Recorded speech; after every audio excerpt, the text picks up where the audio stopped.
வணக்கம் மக்களே. இந்த வீடியோ பார்த்துட்டு இருக்க ஆடியன்ஸ் எல்லாருமே இந்த வீடியோவை ஃபுல்லாக பார்த்துட்டு நான் சொல்கிற விஷயத்த பண்ணுங்க. என்னன்னா, இந்த சம்பவத்தில் நான் சொல்ல போகிற கதையை ஃபுல்லாக கேட்டுட்டு யார் பக்கம் உண்மை இருக்கும், ஒருவேளை இப்படி கூட நடந்திருக்கலாமோ அப்படின்னு சொல்லி எனக்கு நிறைய விஷயம் தோணுச்சு. உங்களுக்கு என்னெல்லாம் தோணுச்சு அப்படிங்கிறத கமெண்ட் பாக்ஸில் தயவு செஞ்சு சொல்லுங்கள். நானும் தெரிஞ்சுக்கிறேன் யார் யாரோட மைண்ட் செட் எப்படி இருக்குது அப்படின்னு சொல்லிட்டு. ஏன்னு வைங்களேன், இந்த சம்பவம் வந்து அந்த மாதிரி ஒரு பயங்கரமான சம்பவங்க. நம்ம இந்தியாவில் நடந்த ஒரு சம்பவம். அந்த சம்பவம் என்ன ஏதுன்னு சொல்லி டீட்டெயிலாக பார்ப்போம். அதுக்கு முன்னாடி இப்போ தான் நம்ம சேனலுக்கு ஃபஸ்ட் டைம் வந்திருக்கீங்க, நான் மறக்காமல் நம்ம சேனலை சப்ஸ்கிரைப் பண்ணிக்கோங்க. அது போக நீங்கள் எந்த ஊர்லேருந்து இந்த வீடியோ பார்க்குறீங்கன்னு சொல்லிட்டு கமெண்ட்டில் சொல்லுங்கள். நானும் தெரிஞ்சுக்கிறேன் யார் யார் எந்தெந்த ஊர்லேருந்து பார்க்குறீங்கன்னு சொல்லிட்டு.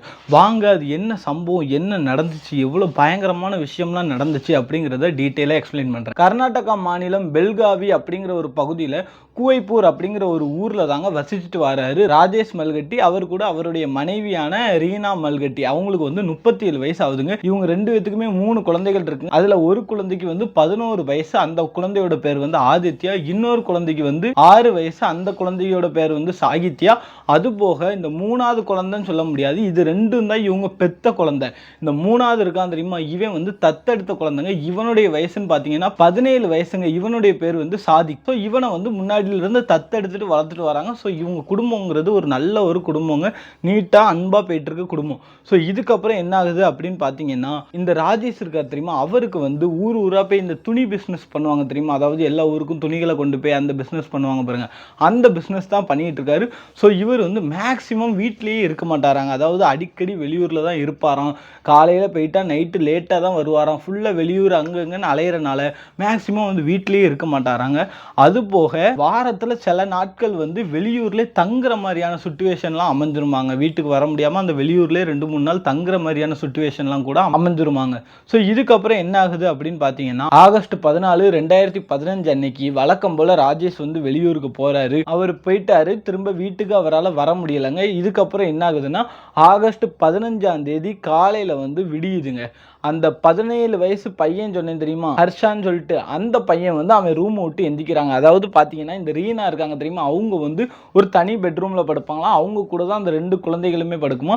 இந்த 17 வயசு பையனுக்கு வந்து ஒரு தனி பெட்ரூம் இருக்குமாங்க. அவன் தன்னுடைய பெட்ரூம்ல இருந்து எந்திரிச்சு வெளியே போகிறதுக்காக கதவை திறக்கிறான். யாரோ கதவை உள்தாப்பால் போட்டிருக்காங்களாம். அப்போ இவன் திறந்து பார்க்க, யாருடா உள்தாப்பால் போட்டிருக்கா அப்படின்னு சொல்லிட்டு. ஸோ உடனே இவன் என்ன பண்ணுறான், தன்னுடைய தாயான ரீனாக்கு வந்து ஃபோன் அடிக்கிறாங்க. ரீனா வந்து எப்படியும் பக்கத்து ரூமில் தானே இருப்பாங்க அப்படின்னு சொல்லிட்டு ரீனாவுக்கு ஃபோன் அடிக்கான். ரீனாவுடைய ஃபோன் ரிங்கு வந்து இவங்க இருக்கிற ரூமுக்கே கேட்குது. ஆனாலும் அந்த ஃபோனை யாருமே அட்டன் பண்ணல. இவன் அம்மா அம்மான்னு கத்தி பார்க்குறான். அவங்க அம்மா யாருமே வரவும் இல்லை. இவனுக்கு என்னாச்சு, என்ன நடந்துச்சுன்னே தெரியல. அவங்க அம்மாவுக்கு மெசேஜ்லாம் போட்டு பார்க்குறான், ஆனால் யாருமே எதுவுமே பண்ணல. ஸோ இதுக்கப்புறம் தன்னுடைய தந்தையான ராகேஷ் கடிச்சு இந்த மாதிரி விஷயத்தை எல்லாத்தையுமே சொல்கிறான். இந்த மாதிரி அப்பா வீட்டுக்கு இல்லை, என்னை யாரோ பூட்டிட்டாங்க, அம்மா கடிச்சா எடுக்க மாட்டேங்காங்க, என்ன நடக்குதுன்னே தெரில அப்படின்னு. ராகேஷ் என்ன பண்ணுறாருன்னா, தன்னுடைய தம்பியான ராஜேஷ்க்கு வந்து ஃபோன் அடிக்கிறாருங்க. இந்த மாதிரி வீட்டில் பையன் மாட்டிக்கிட்டாங்க, யாரும் ஃபோன் அடிச்சா எடுக்கலையா, நீ என்ன ஏதுன்னு போய் பாருங்க. ஆனால் அவங்க தம்பி வரதுக்குள்ளேயே இந்த 17 வயசு ஹர்ஷா என்ன தெரியுமா பண்ணுறாரு, கதவை பிடிச்சி இல்லுன்னு இழுத்து ஒரு கட்டத்தில் வந்து கதவை உடச்சிட்டாருங்க. உடச்சி வெளியே போகிறாரு. வெளியே போனோட்டி உடனே அவர் தேடுறது அம்மா எங்கே, பிள்ளைங்க எங்கன்னு தான் தேடுறாரு. ஏன்னா ஃபோன் அடித்து எடுக்கல. பார்த்தீங்களா, அந்த அம்மாவுடைய ரூமை திறந்து பார்க்காங்க. அவங்க அம்மா அப்படி ரத்த வெள்ளத்தில் கழுத்து அறுபட்ட நிலைமையில அந்த இடத்துல இருக்காங்க. இவனுக்கு பார்த்த உடனே பயங்கரமான ஷாக்கு. ஐயோ, நம்ம தாய் இப்படி இருக்காளன்னு சொல்லிட்டு உடனே கிட்ட போய் அம்மாங்க. அதுக்கப்புறம் தான் தெரியுது தன்னுடைய அம்மா வந்து இறந்தே போயிட்டாங்க அப்படிங்கிற மாதிரி தெரியுது. இவனுக்கு என்ன பண்ணுறதுனே தெரியல. உடனே என்ன பண்ணுறான், தன்னுடைய தம்பியும் தங்கச்சியும் எங்கே இருக்காங்க அப்படின்னு தான் தேடுறான். ஏன்னா அம்மா கூட தான் அந்த 2 குழந்தைகளுமே படுக்கும். வீடு ஃபுல்லாக தேடி பார்க்க எங்கேயுமே காணும். டைரெக்டாக பாத்ரூம்குள்ளே போய் பார்க்குறான். அந்த 2 குழந்தைகளும் வந்து இறந்த நிலைமையில் இருக்குங்க. அதுவும் என்ன ஒரு கொடூரமான நிலைமையில் இருக்குன்னு பார்த்தீங்கன்னா, அந்த ஆதித்யாங்கிற 11 வயசு பையன் இருக்கான் தெரியுமா, அந்த பையன் தலைகீழாக தொங்க விட்டு, எதில் அந்த ஷவர் இருக்கும் தெரியுமா, அந்த ஷவரில் கைத்தை கெட்டி இவன் காலை அதில் கெட்டி தலைகீழ தொங்க விட்டு டேப்பில் தண்ணியை திறந்து விட்டு அந்த பக்கெட்டில் வந்து இவன் தலையை முக்கி அப்படி சாகடிச்ச நிலைமையில அவன் தம்பி வந்து இருக்கான். அதுபோக அந்த 6 வயசு சாகித்யா இருக்கா தெரியுமா, அவள் வந்து பாட்டப்பில் வந்து இறந்த நிலைமையில இருக்கா. இந்த மாதிரி 2 குழந்தைகளையும் சரி அவங்க அம்மாவையும் சரி பார்த்து அவனுக்கு என்ன பண்ணனே தெரில. உடனே அந்த நேரம் பார்த்து சித்தப்பாவும் வராரு, ராஜேஷும் வராரு. வந்து பார்க்குறாரு, பார்த்தா இந்த கோலத்தில் இருக்காங்க. உடனே போலீஸ்காரங்களுக்கு ஃபோன் அடித்தாங்க. தகவலை வந்து ராகேஷ்டையும் சொல்லியாச்சு. அவரும் ஊருக்கு வராரு. ஸோ போலீஸ்காரங்க உடனே என்ன பண்ணுறாங்கன்னா, இன்வெஸ்டிகேஷனும் ஸ்டார்ட் பண்ணுறாங்க. வீடு ஃபுல்லாகவே தேடுறாங்க. இவங்க பாடியெல்லாம் அட்டாப்சிக்கு அனுப்பிடுறாங்க. அப்போ தான் என்ன தெரிய வருதுன்னா, ஒரு கத்தியால் கழுத்தை அறுத்து கொண்டிருக்காங்க. யாருக்கு? ரீனாவுடைய கழுத்தை அறுத்து கொண்டிருக்காங்க அப்படின்னு தெரிய வருது. அது போக போலீஸ்காரங்க வீடு ஃபுல்லாக தேடுறாங்க. தேடும்போது இந்த அறுத்த கத்தி வந்து கிடைக்கவே இல்லை. ஏன்னா யாராவது ஒருத்தங்க அறுத்துருந்தா அந்த கத்தி அங்கே எங்கேயாவது இருக்குமான்னு பார்த்துருக்காங்க. அங்கே ஃபுல்லாக கத்தி எதுவுமே கிடைக்கல. அது போக ஏதாவது பணத்தை ஏதாவது கொள்ளையடிச்சிருக்காங்களா அப்படிங்கிற மாதிரி பார்த்துருக்காங்க. பணம் காசு எல்லாமே அங்கே அப்படியே தான் இருக்குது. ஸோ அப்போ இது வந்து யாரோ திருடுறதுக்காகவோ எதுக்காகவோ வரல அப்படிங்கிறது தெரிய வருது. ஸோ இதுக்கப்புறம் என்னென்னா வீட்டை யாராவது உடச்சிட்டு வந்திருக்காங்களா, டோரெல்லாம் உடச்சிட்டு வந்திருக்காங்களா அப்படிங்கிற மாதிரி பார்க்குறாங்க. ஆனால் அந்த மாதிரி ஒன்றுமே நடக்கல. அது போக இந்த குழந்தைகளே வந்து கொன்னனால இது ஏதோ ஒரு பிளான்டு மர்டராக இருக்கலாம் அப்படிங்கிற மாதிரி போலீஸ்காரங்க யோசிக்கிறாங்க. ஸோ இதுக்கப்புறம் என்னென்னா டோரையும் உடைக்கல, எதுவுமே பண்ணல. அப்போ எப்படி இவங்க உள்ளே வந்து கொலை பண்ணியிருப்பான் அப்படிங்கிற மாதிரி யோசிக்கிறாங்க. ஸோ இதுக்கப்புறம் என்னென்னா கணவராகிய ராகேஷ் மேலே போலீஸ்காரங்க சந்தேகப்படுறாங்க. ஏன்னா இவர் வெளியூருக்கு அடிக்கடி போகிறாரு, பண்ணுறாரு, வைக்காரு. வெளியூருக்கு போகிற மாதிரி போயிட்டு யாருமே இல்லாத நேரத்தில் திரும்ப வீட்டுக்கு வந்து இந்த மாதிரி சம்பவத்தை பண்ணிட்டு திரும்ப வெளியூருக்கு போயிட்டாரோ அப்படின்னு சொல்லி சந்தேகப்பட்டு ராகேஷ் இன்வெஸ்டிகேஷன் பண்ணும்போது அவர் எல்லாத்தையும் க்ளீனாக சொல்கிறாரு. சார் இந்த மாதிரி நான் வெளியூரில் தான் போவேன், வெளியூருக்கு தான் போகிறேன், இந்த மாதிரி எனக்கே என்ன நடந்துச்சுன்னு தெரிலன்னு சொல்லி அது வந்து அவரோட பாயிண்ட் ஆஃப் வியூவில் எல்லாருமே சொல்கிறாரு. ஆனால் அது எல்லாமே ஏற்றுக்கிற பக்குவத்தில் தான் இருக்குது. ஏன்னா இவருடைய ஃபோன் காலை ட்ரேஸ் பண்ணும்போது இவர் வெளியூரில் இருந்தாருன்னு தெரியுது. அதுபோக அங்கே அவர் இருந்ததுக்கான எவிடன்ஸ் எல்லாமே கிடைக்குது. ஸோ இவர் வெளியூரில் தான் இருந்திருக்காரு அப்படின்னு தெரியுது. அதுக்கப்புறம் அந்த தத்து பையன் 17 வயசு பையன் இருக்கான் தெரியுமா, அந்த பையன் மேலே வந்து சந்தேகப்படுறாங்க. அவனையும் பிடிச்சி இன்வெஸ்டிகேட் பண்ணுறாங்க. இன்வெஸ்டிகேட் பண்ணும்போது அவன் தரப்புலையும் எல்லாமே நியாயமாக தெரியுது. அவன் என்னென்னா எப்பவும் போல தூங்குறான். தன்னுடைய அம்மாவும் பசங்களும் வந்து பக்கத்து ரூமில் தான் தூங்கியிருக்காங்க. ஆனால் இவன் வந்து காலைல எந்திக்கும் போது டோர் வந்து பூட்டி இருந்துச்சிருக்கு அப்படின்னு சொல்லியிருக்கான். ஆனால் இவன் சொன்ன எல்லாமே வந்து கரெக்டாக இருக்குது. இவன் மேலேயும் போலீஸ்காரங்களுக்கு சந்தேகப்படலை.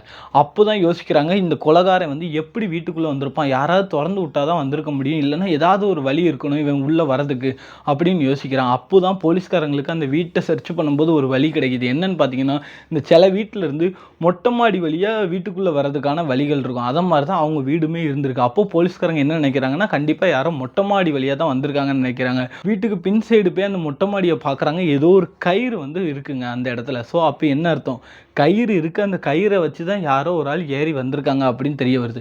ஸோ போலீஸ்காரங்க என்ன பண்ணுறாங்க, அக்கம் பக்கத்தில் உள்ள எல்லா வீடையுமே விசாரிக்கிறாங்க. அப்படி விசாரிக்கும் போது யார் மேலேயா சந்தேகம் இருக்கான்னு பார்க்கும்போது யார் மேலே இல்லை. அப்போ தான் இந்த ராகேஷோட வீட்டோட எதிர்த்த வீட்டில் ஒரு ஃபேமிலி இருக்குது. அந்த வீட்டில் போய் வழக்கம் போல் இன்வெஸ்டிகேஷன் பண்ணுற மாதிரி போகிறாங்க. அங்கே வசிச்சுட்டு வர்றது யாருன்னு பார்த்தீங்கன்னா சுப்பிரமணி பட் அப்படின்னு சொல்லிட்டு ஒருத்தர் வசிச்சுட்டு வராரு. அவர் வந்து எக்ஸ் மிலிட்ரி மேனுங்க. அவருக்கு ஒரு பையன் இருக்கான். அந்த பையன் பேர் என்னன்னா பிரவீன் பட்டுங்க. ஸோ இப்போ என்னன்னா அவங்கள்ட்ட வந்து இன்வெஸ்டிகேஷன் பண்ணுறாங்க. அப்போ வந்து அவங்க சைடுமே ஒன்றுமே தெரில. அப்போ என்னன்னா தன்னுடைய பையன் பிரவீன் பட் வந்து மாடியில் இருக்கான் அப்படிங்கிற மாதிரி சொல்கிறாங்க. அப்போ உடனே என்ன பண்ணுறாங்க, பிரவீன் பட்டுக்கிட்ட போய் போலீஸ்காரங்க இன்வெஸ்டிகேஷன் பண்ணுறாங்க. இன்வெஸ்டிகேஷன் பண்ணும்போது அவனுடைய பதில் ஃபுல்லாகவே முன்னுக்கு பின் முரணாகவே இருந்திருக்கு. அப்போ போலீஸ்காரங்களுக்கு மேக்ஸிமம் வந்து அவங்க இன்வெஸ்டிகேஷன் பண்ணும்போது நம்ம கொடுக்குற பதிலில் தான் மேக்ஸிமம் வந்து நம்ம குற்றவாளியே இல்லையான்னு கண்டுபிடிப்பாங்க. அவனோட பதில் ஃபுல்லாகவே முன்னுக்கு பின் முரணாக இருந்தோட்டி இவன் மேலே பலத்த சந்தேகமானது ஏற்படுது. உடனே போலீஸ்காரங்க என்ன பண்ணுறாங்கன்னா இவன் ரூமை ஃபுல்லாகவே வந்து தேட ஆரம்பிக்கிறாங்க. ஏதாவது கிடைக்குமா அப்படின்னு சொல்லிட்டு தேடும்போது ஒரு கிச்சன் நைஃப் கிடைக்குதுங்க. அதாவது நம்ம வீட்டில் காய்கறியெல்லாம் வெட்டுவாங்க தெரியுமா, அந்த நைஃப் ஒன்று கிடைக்குது. அப்போ இவன் என்ன பண்ணுறான்னா இந்த நைஃபை போலீஸ்காரங்க பார்த்தோட்டி இந்த பிரவீன்கிட்ட போய் கேட்குறாங்க, இது எப்படி உங்கள் ரூமில் இருக்குது அப்படின்னு கேட்கும்போது எங்கள் வீட்டில் உள்ள கத்தி நான் இந்த பழங்கள்லாம் வெட்டதுக்காக நான் வச்சுருக்கேன்னாங்க. ஸோ உடனே கீழே போய் அந்த சுப்பிரமணியன் பட்டோட மனைவி கிட்ட வந்து இது உங்கள் வீட்டு கத்தியான்னு கேட்குறாங்க. அவங்க பார்த்த உடனே இது எங்கள் வீட்டு கத்தி இல்லை அப்படிங்கிற மாதிரி சொல்லிடுறாங்க. ஸோ உடனே என்ன பண்ணுறாங்க, எல்லாரையும் கூட்டிகிட்டு டேரெக்டாக அந்த எய்த்த வீடு அந்த சம்பவம் நடந்துச்சு தெரியுமா ரீனாவுடைய வீட்டுக்கு வந்து டேரெக்டாக போகிறாங்க. அங்கே போய் பார்த்துட்டு அவங்க கணவராகிய ராகேஷ் கிட்ட வந்து இது உங்கள் வீட்டு கத்தியான்னு கேட்குறாங்க. அவங்க எல்லாருமே சரி பார்த்த உடனே சொல்லிட்டாங்க, ஆமாம் இது எங்கள் வீட்டு கத்தி தான் அப்படின்னு சொல்லிட்டு. ஸோ அப்போ இவன் தான் சஸ்பெக்ட், இவன் தான் ஏதோ சம்பவம் பண்ணியிருக்கான்னு சொல்லி இவனை உடனே கைது பண்ணுறாங்க. கைது பண்ணி போலீஸ்காரங்க பயங்கரமாக இன்வெஸ்டிகேஷன் பண்ணுறாங்க. போலீஸ்காரங்க இன்வெஸ்டிகேஷன் எப்படி இருக்கும்னு தெரியும். அவங்க ஸ்டைலில் இன்வெஸ்டிகேஷன் பண்ணும்போது தான் யாருமே நம்ப முடியாத ஒரு கொடூரமான நிறைய உண்மைகளை வந்து அவங்க வெளியே சொல்கிறாங்க. என்ன நடந்துச்சு அப்படின்னு பார்த்தீங்கன்னா இந்த ராகேஷ் மல்கட்டியும் ரீனா மல்கட்டியும் வந்து கல்யாணம் பண்ணது எப்படின்னா லவ் மேரேஜ். அங்கே லவ் மேரேஜ் தான் பண்ணி ஒரு நல்ல குடும்பமாக தான் அந்த ஏரியாவில் வந்து வாழ்ந்துட்டு வந்திருக்காங்க. ரெண்டு பேருக்குமே வேறு வேறு ஊர் தான் வந்து சொந்த ஊராங்க. அந்த ரீனாவுக்குமே வந்து குஜராத் தான் சொந்த ஊரான். ஸோ இதனால என்னாச்சு, ரெண்டு பேருக்கும் காதல் ஏற்பட்டு எப்படியோ கல்யாணம் பண்ணிட்டாங்க. கல்யாணம் பண்ணிட்டு தான் இந்த ஊருக்கு வந்திருக்காங்க, கர்நாடகாவுக்கு. அந்த வீட்டில் வசிச்சுட்டு வந்திருக்காங்க. இந்த பிரவீன் இருக்கான் தெரியுமா, அவன் வந்து காலேஜ் தாங்க அங்கே படிக்கிறானா காலேஜ் படிக்கிற ஒரு பையன் தான் அந்த பிரவீன். ஸோ இவன் வந்து மேக்ஸிமம் மொட்டை மாடியிலே தான் இருப்பான். மொட்டை மாடியிலே இருந்து அவனுக்குன்னு தனி ரூம் உண்டா, அந்த ரூமில் இருந்து படிச்சுக்கிட்டு இருப்பானாங்க. இவன் மேக்ஸிமம் மொட்டை மாடியிலே இருந்து படிக்கிற ஒரு பையனாக தான் இருந்திருக்கான். இப்போ என்ன ஆச்சுன்னா, இந்த ராகேஷ் இருக்காது தெரியுமா, அவர் அடிக்கடி வெளியூருக்கு போயிடுவார். துணிகள் விற்கிறது வாங்குறதுன்னு சொல்லிட்டு நான் ஸ்டார்டிங்லேயே சொன்னேன் தெரியுமா. அப்போ அடிக்கடி வெளியூர் போகிறனால தன்னுடைய மனைவி இருந்துக்கிட்டு என்ன பண்ணியிருக்கான்னு பார்த்தீங்கன்னா, அடிக்கடி மொட்டை மாடியில் துணி காயெல்லாம் போட போகும்போது இந்த பையனை பார்த்துருக்கா. யாரை? இந்த பிரவீனை. அப்பவும் மெல்ல மெல்லமாக ரெண்டு பேருமே பேச்சுவார்த்தையில் ஈடுபட ஆரம்பிச்சிருக்காங்க. அதாவது சும்மா நார்மலாக பேச ஆரம்பிச்சிருக்காங்க. அப்படி பேசிகிட்டே இருக்கும்போது அது ஒரு நல்ல ஃப்ரெண்ட்ஷிப் ஆகுது. யாருக்கு? அந்த ரீனாக்கும் இந்த பிரவீனுக்கும். ஸோ இந்த ஃப்ரெண்ட்ஷிப் வந்து ஒரு கட்டத்தில் ஒரு கள்ள தொடர்பாக வந்து ஆகுதுங்க. என்னென்னா நம்பர் ஷேர் பண்ணுறதா இருக்கட்டும், நிறைய ரெண்டு பேரும் தப்பு தப்பாக பேசுகிறதா இருக்கட்டும், இந்த மாதிரி நிறைய சம்பவங்களானது நடக்க ஆரம்பிக்குதுங்க. இதுக்கப்புறம் என்ன ஆகுதுன்னு பார்த்தீங்கன்னா, இவங்க வந்து உடலுறவில் ஈடுபடணும், தன்னுடைய ஆசைகளை பூர்த்தி பண்ணணும்னு சொல்லிட்டு ரெண்டு பேருமே பிளான் போட்டிருக்காங்க. அதுக்கப்புறம் தான் என்ன பிளான் போட்டிருக்காங்கன்னா, இந்த மாதிரி வீட்டுக்குள்ளோடி வந்தால் யாராவது பார்த்துருவாங்கன்னு சொல்லிட்டு மொட்டை மாடியோடு வரதுக்காக இந்த பொண்ணு தான், யார்? அந்த ரீனா தான் வந்து கயிறை போட்டாலாம். கயிறை போட்டுவிட்டு இவன் அடிக்கடி ஏறி ஏறி வருவானா. வந்ததுக்கப்புறம் ரெண்டு பேரும் சேர்ந்து உடலுறவு பண்ணுவாங்களாங்க. எப்படிடா யாரும் பார்க்க மாட்டாங்களா அப்படின்னு கேட்கலாம். அந்த 17 வயசு பையனுக்கு கண்டிப்பாக டவுட் வந்துடும் பார்த்தீங்களா. அதனால அவன் தூங்குனதுக்கப்புறம் அவன் ரூமை வந்து வெளி பக்கமாக லாக் போட்டுருவாங்களாம். இந்த ரெண்டு பசங்களும் சின்ன பசங்க தானே, இவங்க தூங்கிடுவாங்கல்ல. இவங்க தூங்குனதுக்கப்புறம் ரெண்டு பேருமே தங்களுடைய ஆசைகளை வந்து அந்த லெவலுக்கு வந்து பூர்த்தி பண்ணிக்கிட்டு இருந்திருக்காங்க. இதில் வந்து அந்த பொண்ணு மேலே நம்ம தப்பு சொல்கிறத யார் மேலே தப்பு சொல்கிறதுன்னு தெரியல. ஏன்னா யோசிச்சு பாருங்க, நல்ல ஒரு கணவன், அழகான ரெண்டு பிள்ளைகள், அது போக தத்து பையன் ஒருத்தன் வேற இருக்கான். இது எல்லாத்தையும் தாண்டி அவளுக்கு ஒருத்தன் மேலே ஈர்ப்பு வந்து, அதுவும் ஒரு காலேஜ் படிக்கிற பையன். அந்த பையனும் இருந்துக்கிட்டு இந்த பொண்ணு சொல்கிறது எல்லாத்தையும் கேட்டிருக்கான். அப்படிங்கிற மாதிரி தான் அந்த பையனுமே சொல்லியிருக்கான் போலீஸ்காரங்கள்ட்டலாம். ஸோ இதுக்கப்புறம் என்ன ஆகுதுன்னா, இப்படியே இவங்க பழக்கங்கிறது ரொம்ப நாளாக நீடிச்சுக்கிட்டே இருக்குங்க. இந்த பொண்ணு அடிக்கடி ஃபோன் அடிச்சு வா வா வா வான்னு நைட்டு கூப்பிட்டுக்கிட்டே இருப்பாங்க. இதனால இந்த பையனோட படிப்பு ஸ்பாலாகி போதான். இந்த பையனுக்கே ஒரு கட்டத்தில் நம்ம பண்ணுறது தப்போ, இதை நம்ம இனிமேல் பண்ணக்கூடாது அப்படின்னு சொல்லிட்டு ரொம்பவுமே பயமானது ஏற்படுதாங்க. ஆனால் இந்த ரீனா வந்து அந்த பையனை விடவே இல்லையா. டெய்லி ஃபோன் அடிச்சு வாவான்னு கூப்பிடுவாளாம். இந்த பையனும் எப்படி தெரியுமா போவான், இவனும் டைரெக்டாக வீட்டை திறந்துட்டுலாம் போயிட மாட்டான். இவன் வீட்டு மொட்டை மாடியிலேருந்து எகிரி குதிச்சு, அவள் வீட்டு காம்பவுண்டு சுவரை எகிரி குதிச்சு, கயிறு வழியாக ஏறி போய் திரும்ப அந்த வீட்டுக்குள்ளே வந்து அதுக்கப்புறம் தான் எல்லாமே பண்ணுவாங்களாம். இப்படி தான் வந்து தொடர்ந்து நடந்துக்கிட்டே இருந்திருக்கு. இப்படியே போயிட்டு இருக்கும்போது தான் ஆகஸ்ட் 14ஆம் தேதி இதே மாதிரி நடக்க ஆரம்பிக்குதுங்க. என்னன்னு பார்த்தீங்கன்னா, இவர் ஊருக்கு போயிட்டாருன்னு சொன்ன தெரியுமா, அந்த ராகேஷுங்கிறவர். அந்த 17 வயசு பையனும் தூங்க போயிட்டான். அவனுடைய வெளிடோரை வந்து பூட்டிட்டா இந்த பொண்ணு. பூட்டினதுக்கப்புறம் இவனுக்கு வந்து ஃபோன் அடிச்சிருக்கா. ஃபோன் அடிச்சு நீ வான்ருக்கான். அப்போ இவனுக்கு வந்துட்டு விருப்பமே இல்லை. ஆனாலும் இவன் ஃபோர்ஸ் பண்ணி நீ வந்தே ஆகணும்னு சொன்னனால இவன் வந்து போனானா. வழக்கம் போல் எகிரி குச்சி போய் கயிறு ஏறி குச்சி உள்ளே போய் எல்லாமே பண்ணிட்டாங்களா. பண்ணதுக்கப்புறம் இவன் திரும்ப வீட்டுக்கே வந்துட்டானாங்க. வீட்டுக்கு வந்ததுக்கப்புறம் நைட்டு 2 மணிக்கு திரும்பியும் அந்த பொண்ணு ஃபோன் அடிக்கிறாளாம். நீ திரும்பியும் வா, எனக்கு திரும்பியும் பண்ணணும் அப்படின்னு சொல்லிட்டு அந்த பொண்ணு வந்து நைட்டு 2 மணிக்கு திரும்பியுமே அந்த பிரவீனுக்கு வந்து ஃபோன் அடித்தாலாம். ஆனால் இந்த சமயமும் வந்து பிரவீனுக்கு வந்து வெறுப்பாயிட்டாங்க. ஐயோ இவன் என்னடா நம்மளை இப்படி போட்டு டார்ச்சர் பண்ணிட்டு இருக்காளே அப்படின்னு சொல்லிட்டு பிரவீனுக்கு ரொம்பவுமே வெறுப்பாயிட்டான். ஆனாலும் வேற வழியே இல்லாமல் இவளை இதோட நம்ம கழட்டி விட்டுறணும் அப்படிங்கிற மாதிரி முடிவில் தான் வந்து வீட்டுக்கு போனாராங்க. அங்கே போனதுக்கப்புறம் இவ திரும்பியுமே உடலுறவு பண்ண ஆரம்பிச்சிருக்கா. அப்போ இவன் இருந்துக்கிட்டு சொல்லியிருக்கான், இந்த மாதிரி வேண்டாம், இதோட நிறுத்திடுவோம், இதை பண்ண வேண்டாம், எனக்கு பிடிக்கல, என் லைஃபு போகுது, என் கரியர் போகுது, நான் ஒரு தப்பான பாதையில் போயிட்டுருக்கேன், இதை பண்ண வேண்டாங்க.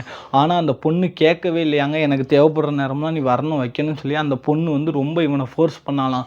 ரெண்டு பேத்துக்கும் ஒரு கட்டத்தில் என்ன ஆகுதுன்னா தகராறு ஆகுதாங்க. ரொம்ப ரெண்டு பேரும் கத்தி கத்தி சண்டை போட ஆரம்பிக்கிறாங்களாம். சண்டை போட ஆரம்பிச்சோட்டி அந்த ரெண்டு குழந்தைகளும் வந்து எந்திரிச்சிட்டாங்க. யார்? அந்த பையன் ஆதித்யாவும் அந்த பொண்ணு சாகித்யாவும் வந்து எந்திரிச்சிட்டாங்களாம். ஸோ இதுக்கப்புறம் இவனுக்கு என்ன பண்ணன்னு தெரியலையா, அந்த பொண்ணு இவனும் வாக்குவாதம் பண்ணிட்டே இருந்தாங்களாம். அப்போ இவன் டென்ஷன் ஆகி என்ன பண்ணிட்டான்னு பார்த்தீங்கன்னா, டக்குன்னு பக்கத்தில் உள்ள கத்தி எடுத்து அவள் கழுத்தை அறுத்துட்டாலாங்க. அறுத்ததுக்கப்புறம் அந்த சம்பவம் இடத்துலையே வந்து அந்த பொண்ணோட உயிர் போயிட்டுங்க. யார்? அந்த ரீனாவுடைய உயிர் போயிட்டு. இதுக்கப்புறம் இந்த ரெண்டு குழந்தைகளும் இந்த சம்பவத்தை பார்த்துட்டு ஐயோ இப்போ இது இந்த ரெண்டு குழந்தைகள் வந்து நம்மளை நாளை பின்ன மாட்டி விட்டுறக்கூடாதுன்னு சொல்லிட்டு அந்த ரெண்டு குழந்தைகளையும் பாத்ரூமுக்கு இழுத்துட்டு போய் அந்த ஆதித்யா இருக்கான் தெரியுமா, அவன் ஸ்டார்டிங்கில் சொன்ன மாதிரி கைத்தால் காலை கட்டி ஷவரில் தொங்க விட்டு பக்கெட்டில் தண்ணியை நிரப்பி மூஞ்ச வச்சு அவனை வந்து கொண்டிருக்கான். அது போக அந்த பொண்ணே அதே மாதிரி மூச்சு திணற கழுத்தை நெரிச்சு பாட்டப்பில் போட்டிருக்கானாங்க. இந்த மாதிரி இந்த சம்பவத்தை ஃபுல்லாக இந்த பையன் தான் பண்ணியிருக்கான் அப்படின்னு சொல்லிட்டு எல்லா உண்மையுமே போலீஸ்காரங்கள்ட்ட சொல்கிறாங்க. இதை கேட்கும்போது போலீஸ்காரங்களுக்கு எப்படி இருந்திருக்கும் பாருங்க. அந்த ரெண்டு குழந்தைகளையும் அந்த கொடூரை அந்த லெவலுக்கு பண்ணியிருக்கான். இப்போ என்ன ஆச்சுன்னு பார்த்தீங்கன்னா, அதுக்கப்புறம் இவனை வந்து கோர்ட்டில் நிப்பாட்டி பெரிய தண்டனையாக வாங்கி கொடுக்கணும்னு சொல்லி இவனுக்கு வந்து ஆயுள் தண்டனை வாங்கி கொடுத்துருக்காங்க. இப்போ என்னுடைய கேள்வி ஃபுல்லாக ஒன்றே ஒன்று தாங்க. என்னன்னா, இவன் வந்து ஒரு விஷயத்தை இந்த மாதிரி நம்மள்ட்ட சொல்கிறான். ஏன்னா நான் ஸ்டார்டிங்கில் சொன்னது ஒன்றே ஒன்று தான், உங்கள் கருத்தை சொல்லுங்கன்னு சொல்லிட்டு. இப்போ இவனோட பாயிண்ட் ஆஃப் வியூவில் எல்லாத்தையுமே சொல்கிறான், இந்த மாதிரிலாம் நடந்துச்சு, இந்த மாதிரிலாம் வச்சுச்சு, இவ தான் எல்லாத்தையும் பண்ணான்னு சொல்லிட்டு. ஏன்னா இறந்து போயிட்டா அவள் இப்போ வந்து சாட்சி சொல்ல முடியாது.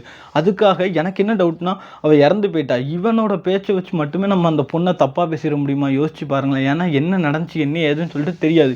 இவனோட பாயிண்ட் ஆஃப் வியூவில் மட்டுமே சொல்கிறான். அந்த 2 குழந்தைகளை கூட இவ்வளத்துக்குள்ள ஒரு கொடூரமாக இவன் கொண்டிருப்பானா, அப்போ எந்த லெவலுக்கு இவன் மைண்ட் செட் இருந்திருக்கும்னு பாருங்க. ஏன்னா இவன் மேலே தப்பே இல்லை, இவனுக்கு வந்து படிக்கணும் வைக்கணும்னு ஆசைப்பட்டா அந்த 2 குழந்தைகளை எவனாவது அந்த மாதிரி கொல்லுவானாங்க? எனக்கு அது ஒன்றே ஒன்று தான் சந்தேகம். அந்த பொண்ணு இறந்துட்டாங்கிறதுக்காக இவன் எல்லா பழியும் அந்த பொண்ணு மேலே போட்டானோ அப்படிங்கிற மாதிரி தான் எனக்கு தோணுச்சு.